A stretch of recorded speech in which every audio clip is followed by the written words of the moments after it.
Hi friends, ఈ రోజుల్లో ప్రభుత్వ విద్యాలయాల్లో తమ పిల్లల్ని చేర్పించడానికి తల్లిదండ్రులు సంశయిస్తున్నారు. దానికి కారణం ఏంటిదంటే, ప్రభుత్వ విద్యాలయాల్లో విద్యాబోధన సరిగా ఉండదనే ఒక అపోహ ఉంది. కానీ ఎంతో నిష్ణాతులైన నైపుణ్యత కలిగిన వ్యక్తులను ఈ విద్యాబోధన కోసమై ఎంపిక చేస్తారు. ఈ అపోహ తొలగాలన్నా మన భావితరాలకు నిరుద్యోగ సమస్య తొలగాలన్నా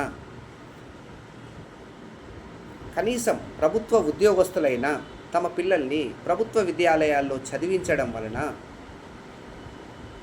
మిగతా వాళ్ళలో చైతన్యం వచ్చి తమ తల్లిదండ్రులు తమ పిల్లల్ని ఈ ప్రభుత్వ విద్యాలయాల్లో చేర్పించడానికి అవకాశాలు ఉన్నాయి. వాటితో పాటుగా ఈ ప్రభుత్వ విద్యా సంస్థలు ఏర్పడడం వల్ల భావితరాలకు ఈ నిరుద్యోగ సమస్య నుండి కాస్త ఊరట లభించే అవకాశాలు ఉన్నాయి. Thank you friends.